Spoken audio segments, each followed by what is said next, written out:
Lumaki-laki na. Okay. Pag-usapan natin mga kapatid. Eto po, kung ano na lang yung mauna rito sa mga dapat natin pag-usapan. Ang likot. Ang likot mo ba dong? Hindi ka mapakali.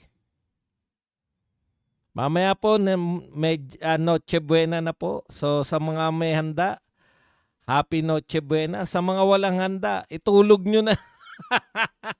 Hindi po natin mapipigilan ng Pasko. Ang importante po, kasama natin ang mga mahal sa buhay. Di po ba? Ayan, Merry Christmas po sa ating lahat. O, punta na tayo sa ating mga balita. Eto po, congratulations. Panay negative, panay positive tayo. Congratulations po kay Mayor Joy Belmonte. 2025 Presidential Award for Child-Friendly Highly Urbanized City. Ayan. So, congratulations at congratulations din kay Mayor Leni Robredo sa Naga City bilang for child-friendly independent component city. Ayan, Naga City po sa pamumuno ni Mayor Leni Robredo. Child-friendly pala ang Naga City. Hindi ba kamakailan lang yung mayor nila dyan umangal? Nakakatawa, no? Sabi po ng mayor nila, laganap daw po ang droga sa Naga City. Bakit po o paano po nangyari na yung negative, na yung pong mga laganap po ang droga ay naging child-friendly? Mayor po nila nagsabi niyan, hindi po tayo Mayor po ng Naga City, si Mayor Leni Robredo po. Umaangal nga si Mayor Leni Robredo na laganap daw yung droga sa syudad niya. Child-friendly pala yun pag laganap ang droga sa lugar mo. Grabe talaga. Iba talaga, no? Bakit po kaya po pwede? Oy, Minandro Manalansang, happy birthday sa misis mo na si Noemi. Iyan. Tama ba? Noemi ba pangalan? Natandaan ko lang. Okay. Ibig sabihin mga kapatid, wag na kayo magtaka kasi ito po ay Presidential Award. Yun. Pag Presidential Award,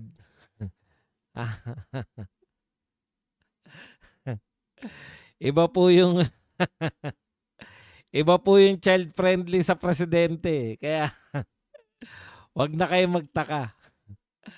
Laganap ang droga pero Presidential Award din na child-friendly. Congratulations po, Leni, Mayor Leni Robredo. Okay. Punta na po tayo sa iba pang balita. Ito po, medyo nakakalungkot, no? Sinabi po ni Representative Leandro Lebiste, medyo nalungkot ako na ang daming bashers. Akala ko kung gusto mong itigil ang korupsyon, yan ang gusto ng tao.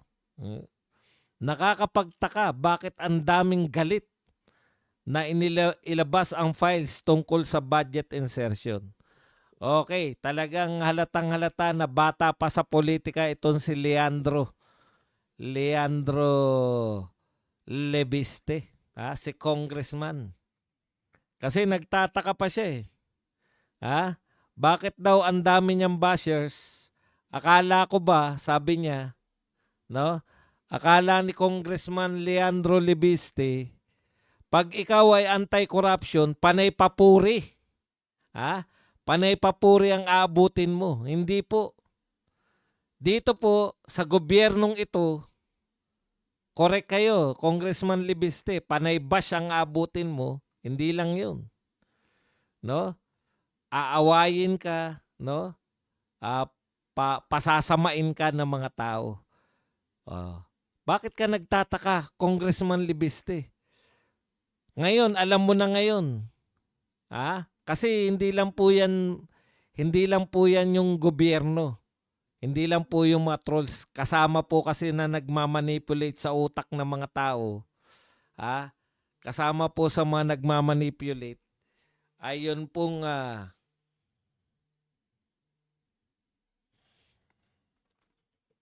yung pong media natin. Talagang malulungkot ka po. Sa totoo lang, nakakalungkot. Ngayon, kaya po kami rito, mga Duterte supporters, hindi na po kami nagtataka kung bakit gano'n na lang yung galit nila sa mga Duterte. Baliktad po kasi mga utak na mga yan eh. Congressman, ihanda mo ang sarili mo kasi nasa baliktad kang mundo. No? Ikaw lang sa mga congressman, kayo lang nila Kiko Barsaga, ilan lang po kayo. No? Ilan lang kayong mga batang congressman o mga congressman na lumalaban sa mga korupsyon.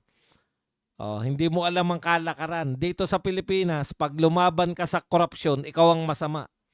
Nakita niyo po si Tatay Digong, lumaban sa droga. Siya ngayon ang masama, siya ang kontrabida. Siya ang pinalalabas na ng mga masamang tao. Pinalalabas po siya na may impunity sa pagkitil ng buhay.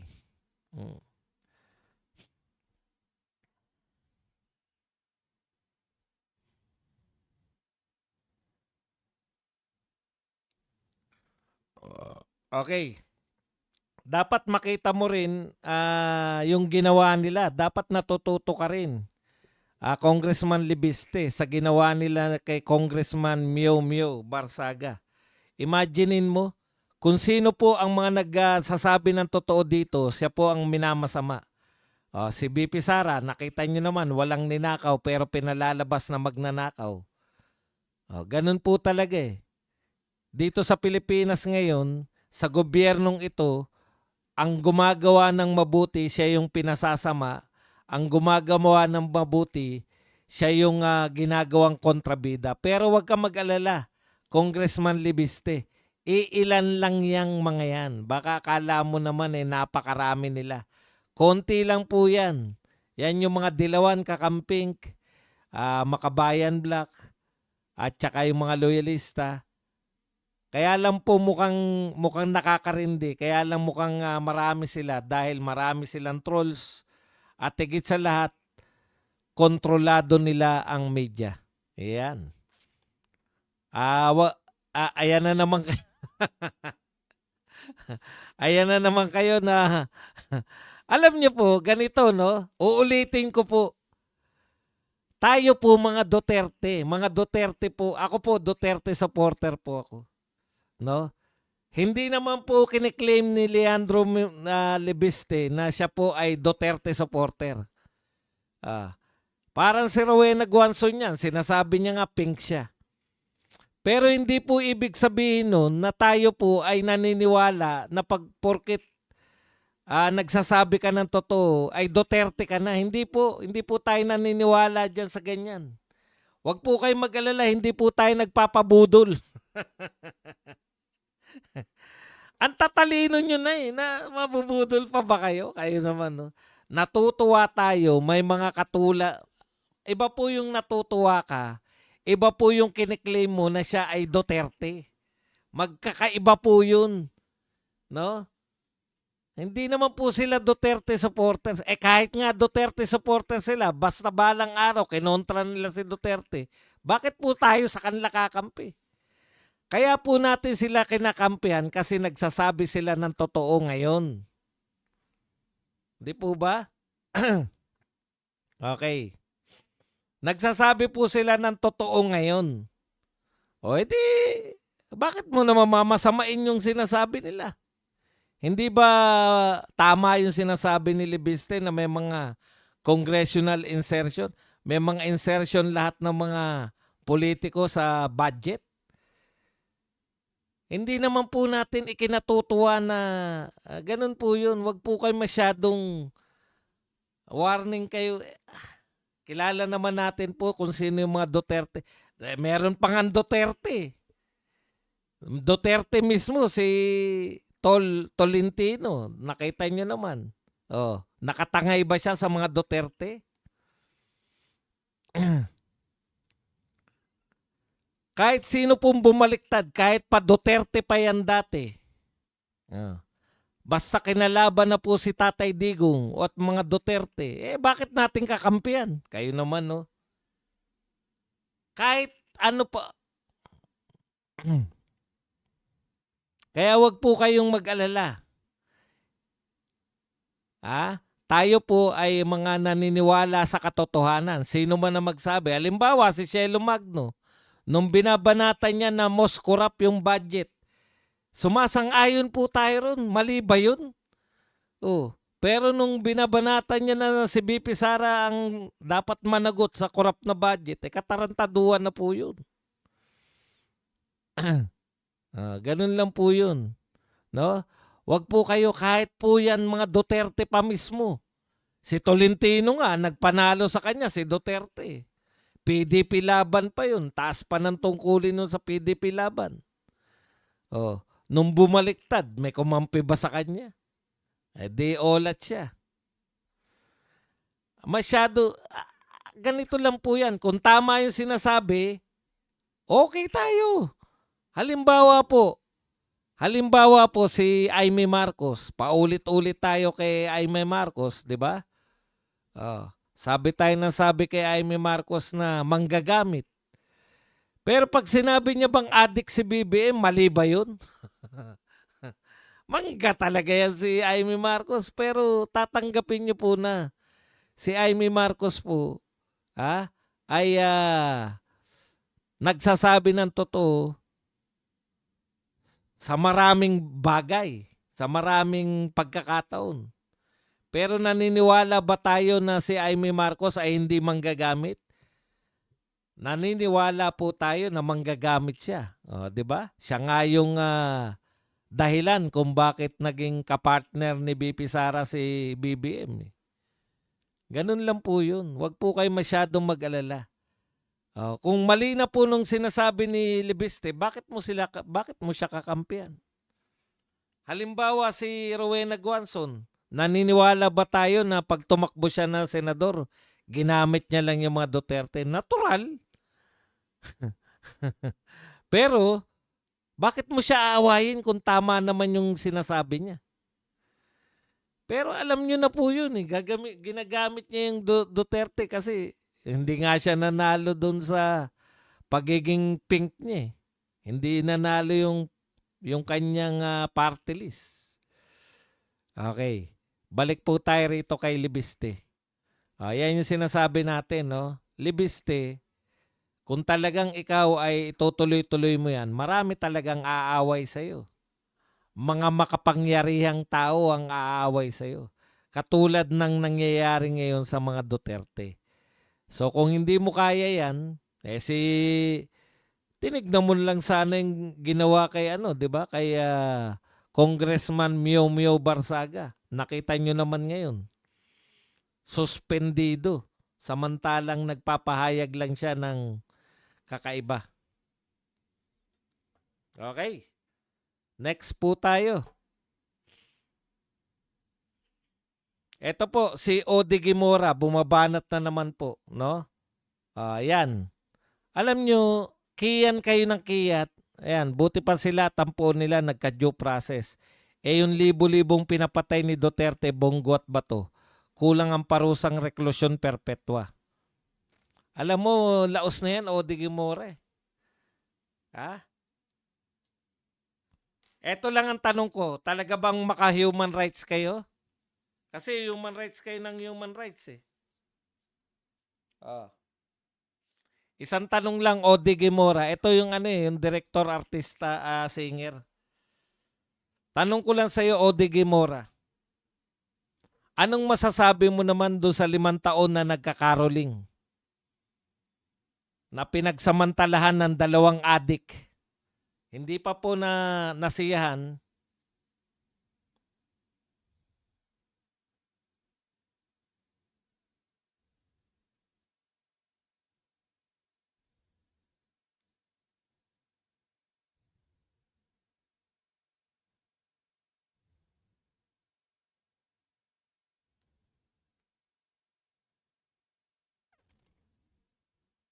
Wala daw audio dito sa kabila.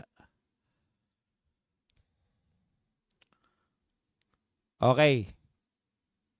Ano naman masasabi ninyo? Diyan po sa sa 5 taong gulang na nangangaroling lang. Wala kayong masabi, di ba? Kasi pro-drogista kayo. Pro-droga kasi kayo. Ah. Okay lang sana kung bumabanat kayo sa sa Duterte. Pinagtatanggol niyo yung mga biktima di umano. Ano sabi nung anak ni Jaworski? Hindi biktima, i-correct lang kita, Luchi Cruz. Hindi sila biktima. Alam namin, kasama siya dahil dorogista siya eh. Yung hindi si Dudut, may anak pa pala si Jaworski, hindi sikat.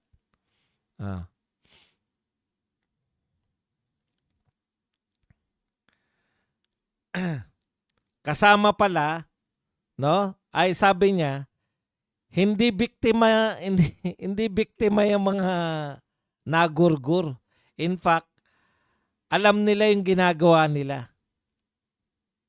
Alam nila na labag sa batas yung ginagawa nila. Alam nila na anytime pwede silang magurgur. Kasi ina-announce naman ni Tatay Digong yan. Kaya napaka-ipokrito nito ni Gimora eh. Kayo, lahat kayong dilawan, lahat ng mga pari, bakit wala kayong reaksyon ng pagkondena doon sa nagkakaroling na 5 taong gulang na bata na hindi lang pinagsamantalahan, tinigok pa. Ginurgur pa ng mga adiksyonist. Bakit wala kayong wala man lang kayong pagkondena? Sa tingin nyo ba yung bata ang may kasalanan? Ha? Sa tingin nyo, biktima yung mga hayop kayo? Biktima pa rin? Nangangaroling lang yung bata. Sino ang biktima? Kawawa naman yung mga adiksyonist, di ba? Kasi naingayan, justified yung ginawa nila. Mga hayop kayo, Mga kayo, mga walang iya. Yung gustong mawala itong ating droga. No? Yung gustong maging tahimik yung bayan natin, si Duterte, kinukundinan nyo. Pero never nyo kinundina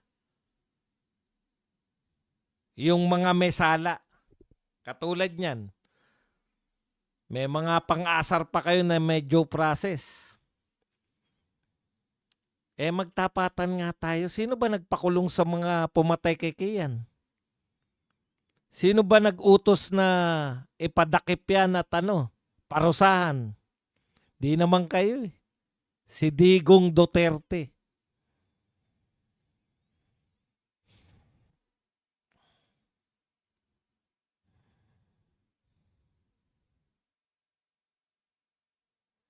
Yan ang gustong matigil ni Tatay Digong.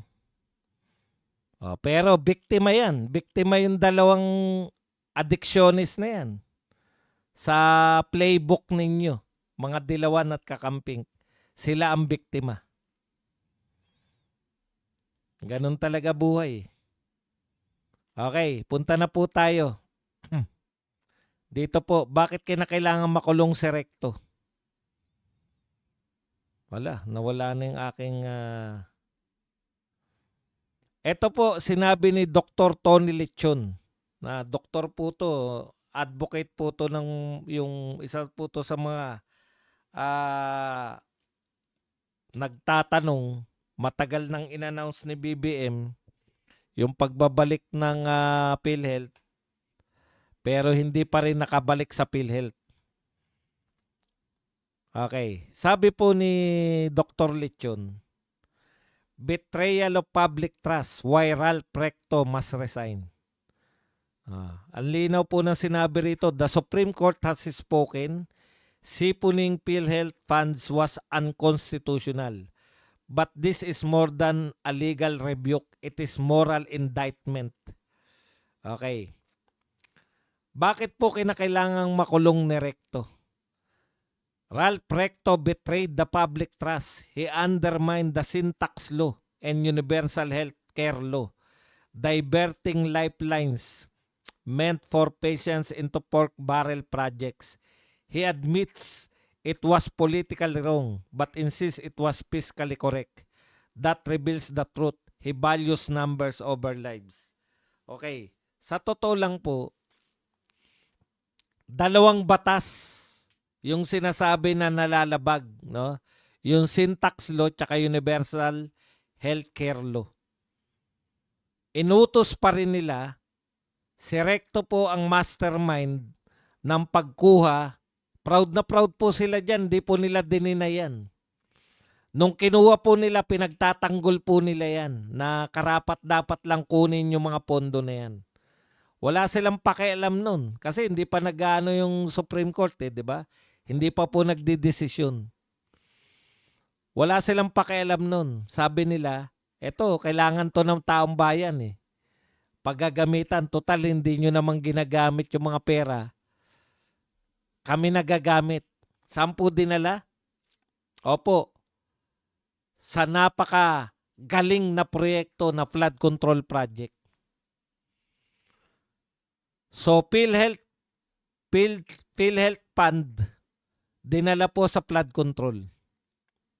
Wala tayong magawa kasi utos ng mga nasa gobyerno. At hindi po nila talagang legal po nila pinagtatanggol nila na yan ay legal.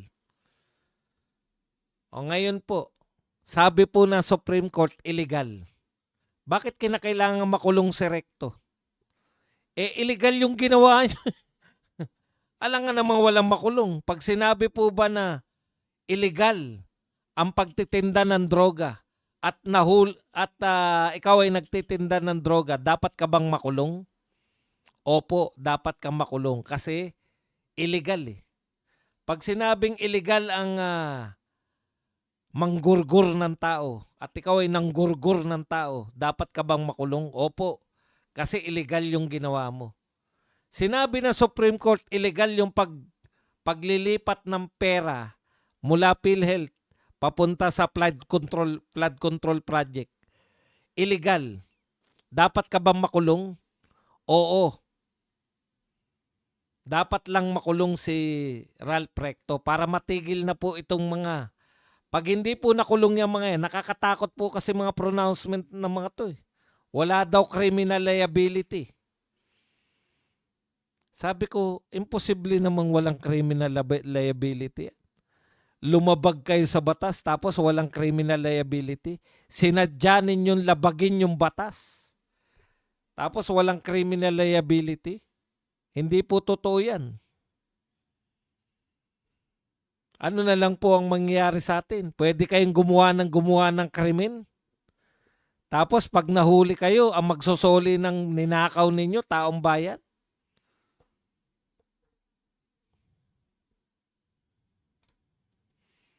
Ang sasama naman ng ugali ninyo. Dapat pong may managot. At ngayon, dahil sinampahan ka ng kaso, dapat kang managot. A nation health is its true wealth.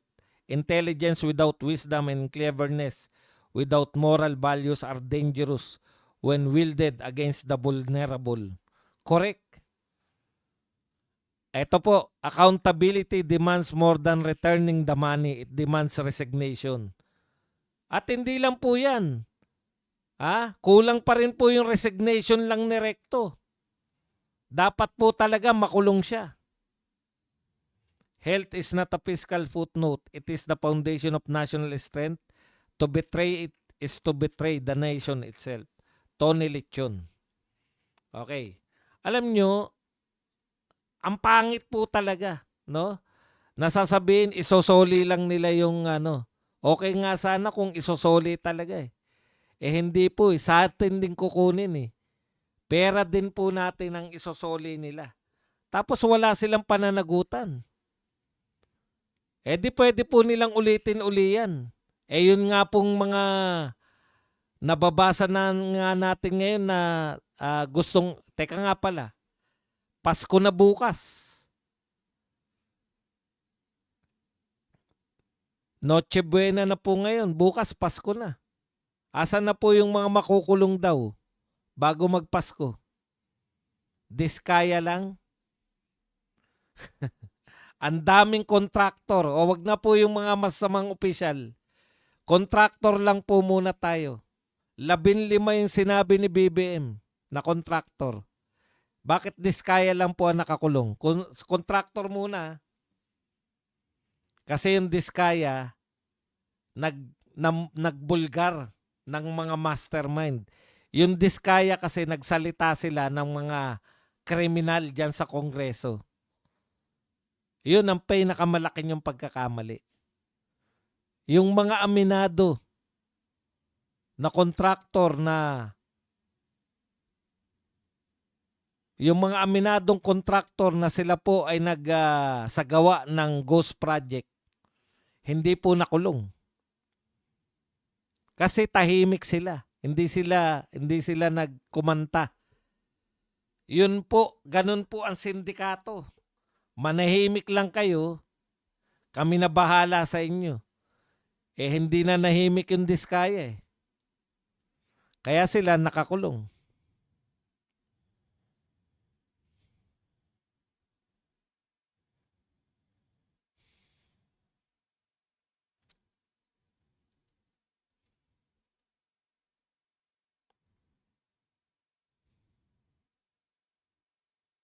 Okay, punta po tayo rito sa isa pa nating balita.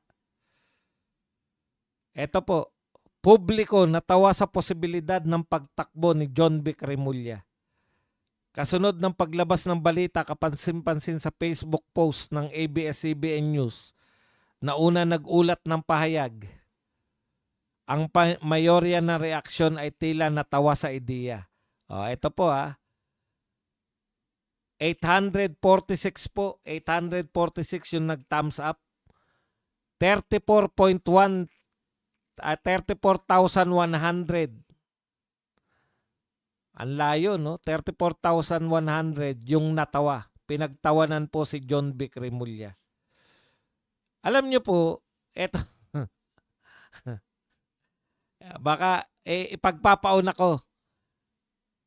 Hindi po ako supporter niyan ni Remulla. Okay. Ang sinabi naman niya, tatakbo lang eh. Hindi niya naman sinabi na mananalo siya. Iba po yung tatakbo lang at mananalo. Pag sinabi po nila ng kahit sinong politiko ngayon na tatalunin ko si BP Sara sa 2028 election, yun talaga nakakatawa yun. Pero pag sinabi niyang tatakbo, sino ba naman hindi naman po pinagbabawal yung pagtakbo eh. Pero once na sinabi mo na, pag sinabi mo na matatalo ka, matatalo mo si BP Sara, yun ang joke. Yun na talagang joke time. 'Di ba?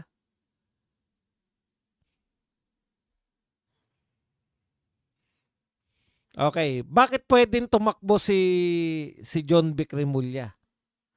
Si Rizal Tiberos nga, gustong tumakbo eh. Wala naman nagsasabing bawal siyang tumakbo. Bakit pwedeng tumakbo si John Vic Remulla? Si Lenny nga, talo na, ilang beses na natalo, tatakbo pa rin eh. Hindi pa pala, isang beses pa lang pala. Natalo na, gusto pang tumakbo eh. Wala namang pumipigil. Kasi kanya-kanya lang pong trip yan. Ngayon, sagutin po natin. Kasi tayo kasing mga pangkaraniwan tao, alam natin nakakatawa yung pagtakbo na wala ka namang kapag-apagasang manalo, di ba? Katawa-tawa sa atin yun. 'Di ba? Kaya natin pinagtatawanan kasi wala naman siyang kapag-apagasang manalo pero nagpipilit pa rin tumakbo. Yan. Walang problema diyan. Nakakatawa talaga yan. Kaya lang, ano po yung purpose minsan ng mga tumatakbo? Para lang ba sila manalo lahat? Hindi po eh. Na-realize ko po yan, sa laki po ng tinatanggap, tumatanggap po sila ng, tignan nyo si Erwin Tulfo, ang tinatakbo niya lang po ay senador. Nung tumakbo po si Erwin Tulfo ng senador, yung pong mga yap, ayon po rito sa binalita natin kahapon, nag-donate ng 120 million. Oh, imagine niyo yun. Isang ano lang yun, isang grupo lang yun, magkapatid na yap.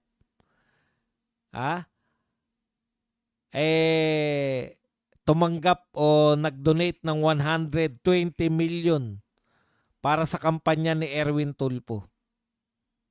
Bakit hindi ka tatakbo kung ganyang kalalaki? Yung pwede mo matanggap. Kung marami magdo-donate sa'yo, makakaipon ka ng alam mong talo ka. Hindi mo nagagastusin. Eto na, dito ko na lang natutunan to. Hindi ko naman alam na ganyan yung kalakaran. Kasi sa totoo lang po, simple lang yung utak natin . Yung politiko nagsasayang ng pera kung matatarlo rin lang. Pero ngayon po, bago na po yung setup ng utak ko . Si Yorme, nagsabi yan nun, natalo siya sa eleksyon ng pagka-senador, di ba? Pero natirahan. Tandaan nyo, natirahan siya ng 50 million. Yung pala, pag natira yun sa'yo yung pera, ipagbayad mo lang ng tax, sa'yo na yun. Imagine niyo, kung ako matatalo at meron nag-donate sa akin, ang umabot yung donasyon ko ng bilyon. Bilyon po ang abutin ng donasyon . Katkungin ko yung kalahati. Yung kalahati, yan yung yan yung gamitin ko lang. Katkungin ko yung kalahati, 500 million. Putya, kahit talo ko, may 500 million ako. Aba, tapos dahil tumakbo ko ngayon at natalo ko, pwede pa akong tumakbong senador sa susunod at malaki ang chance kong manalo dahil kilala ko . Yun po yun. Hindi na po nakakaawa yung matalo ka ngayon. Pwede kang matalo. Kaya pala, ang mga politiko, takbo ng takbo kahit laging talo. May alam ako po, takbo lang ng takbo . Pagkatapos ng eleksyon, wala pa ring epekto. Yung iba kasi nanlulumo. May mga kakilala ko, halimbawa yung si Bert Tawa Marcelo, tumakbong gobernador ng Bulacan. Nung natalo siya, parang dinamdam niya yung pagkatalo niya, di ba? Tapos nauwi na sa kanyang yun na nga. Sabihin naman natin, hindi naman ako doktor, pero malaki po ang posibilidad na yun ang dahilan. Kasi saglit lang . Pagkatalo niya dinadamdam nila yung pagkatalo. Bakit po parang may mga tao na laging talo, pero very pa rin, masayang-masaya pa rin. Di ba? May kakilala tayo, tumakbo ng vice president, talo. Tumakbo ng senador, talo. Tumakbo ng mayor, talo. Dapat lumun-lumu ka na nun, hindi ka na magpapakita, di ba? Bakit pa rin? Lagi pa rin nasa media, lagi pa rin. Kaya sa tingin ko, hindi na po nakakatawa kahit nga tumakbo ka, basta na alam mo na kagad na talo ka, magtapatan na tayo mga kapatid. Wala namang mananalo kay Wala namang pong mananalo kay BP Sara bilang presidente.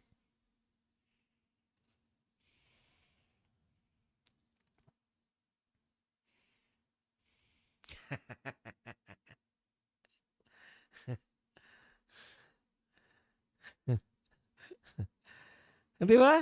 Totoo yun. Ang laki po pala ng mga donasyon dyan.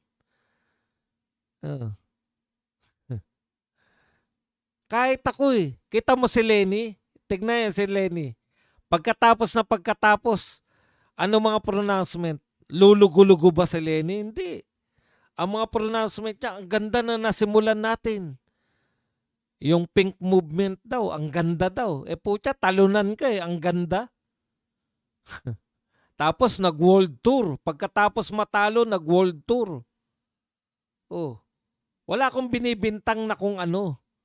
Pero, pwede mo palang maangkin. Halimbawa, ang donasyon mo, may nag-donate sa'yo ng ang kinakailangan lang ito po, galing naman po to kay Miriam Defensor Santiago. Pag ikaw tumakbo kang presidente at ang rating mo po ay nasa top 3 ka, bumubuhos. Bumubuhos ang mga donasyon sa kampanya mo.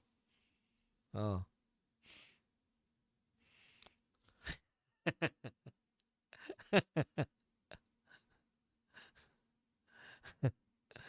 Putya kung ganyan, ako, halimbawa kung tatakbo ko at kikita ko dahil hindi naman ako kilala, kumita ko ng 10 milyon, hindi ko kikitain yun sa vlog ng araw-araw.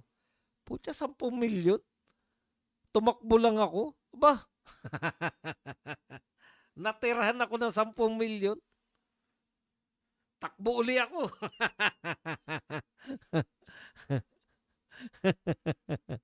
Kada 3 years, kikita ka ng 10 milyon, di na masama to.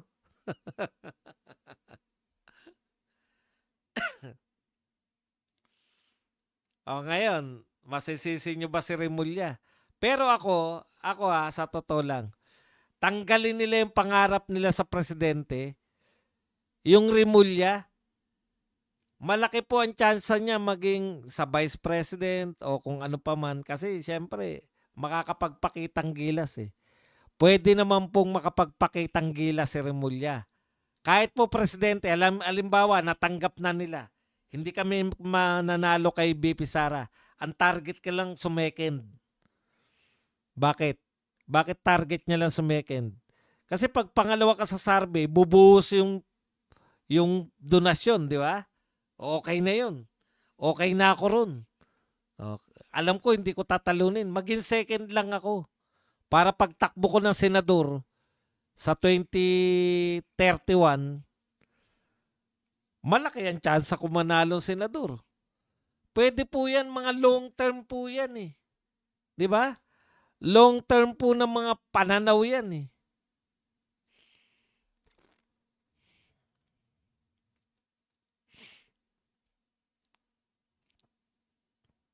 Kaya nga mayat maya meron silang merong press con si John Vic. Mayat maya. Alam niyo po, halimbawa, may posibilidad po ba na sumikat si John Vic Remulla at mag-second? Pwedeng-pwede. Bakit? Ipakulong niya lang yung mga mastermind. Pag nagsabwatan silang magkapatid, sabihin nila, Tol, kinakailangan kong sumikat. Sige Tol, ako bahala sa'yo. Kakasuhan natin yung mga totoong mastermind. Putya, pati po yung mga hindi bumibilib sa mga Remulla. Di ba? Parang yung epekto ni Saldico. Galit na galit tayo kay Saldico, di ba? Pero nung binulgar niya na yung mga mastermind pala, si Martin tsaka si BBM, napayapa na yung galit natin kay Saldico. Bumilib pa nga tayo kay Saldico kasi antindi ng ginawa niya. Kung sabihin bigla ng ng mga Remulla, yung kapatid niya di ba? Ombudsman. Kakasuhan namin yung magpinsan.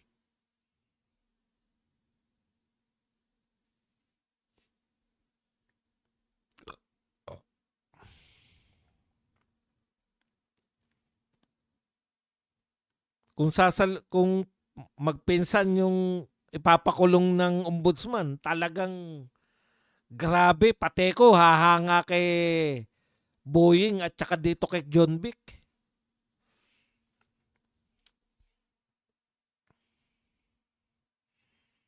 Pero hanggang second ka lang.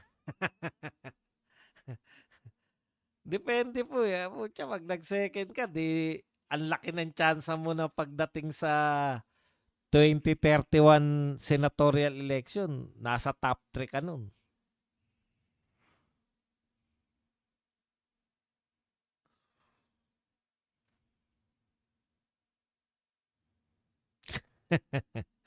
Hindi ko po sinasabing mananalo yan ng pagka-presidente, pero pwede po silang magpakitang gilas na magkapatid na Rimulya at pwede po silang makakuha ng simpatya sa tao.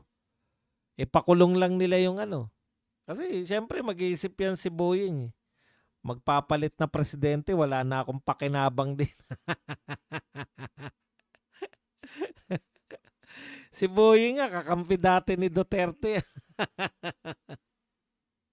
Ngayon, kita nyo na, di ba? Ganun lang naman mga politiko eh. Politiko yan si Boying kahit na ano eh. Kahit na ano pa sabihin nyo.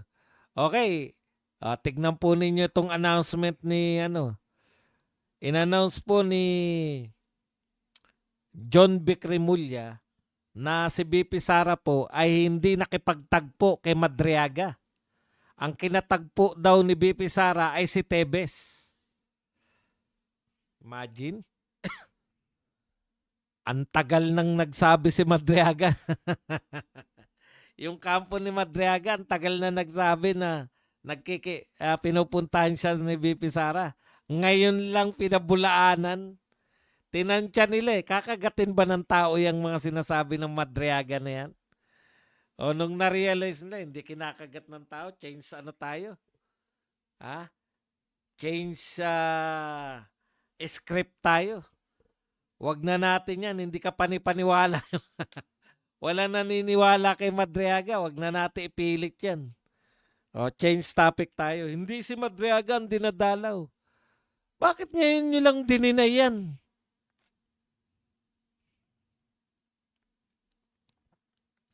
Bakit pagkalipas ng 1 linggo yata bago kayo nag-deny na hindi si Madriaga? Kung totoo yan na hindi kayo kasama diyan sa gusto magpalaganap na siraan si BP Sara, dapat sinabi nyo na kagad. Hindi totoo. Unang araw pa lang, hindi totoo. Ba't ang nakalipas pa? 1 linggo mahigit bago kayo nagsabi na hindi totoo yung sinasabi ni Madriaga. Change topic, change script naman. Baka kumagat tayo eh. Huwag kayong kumagat dyan sa mga sinasabi na yan. Huwag nyo sabihin, kita nyo si Tebes. Si Tebes pala. Tapos sasabihin naman natin, kita nyo si Tebes. Hayaan nyo po ang magkumpirma niyan si BP Sara. Kulang tayo lahat. Wait and see lang tayo. Kasi gimmick nila yan eh. Kita mo, si Tebes palang kinakatagpo. Di ba kriminal yun? Kita nyo, ganun. Basang-basa na namin kayo. Kaya hindi kayo mananalo sa mga Duterte. Hindi nyo pa alam. Hindi nyo pa ginagawa. Alam na namin ang resulta. Malipayong Pasko diha, Badong. Maraming salamat kay V Kaibigan. At V Kaibigan na nagbigay po sa atin ng $20 na pangkape. Thank you very much sa iyo, V Kaibigan. Yan. Basang-basa na namin yan. Di ba? Kung hindi kayo parte niyan ng paninira kay BP Sara, bakit ngayon nyo lang sinabi na hindi totoo yung sinasabi ni Madriaga?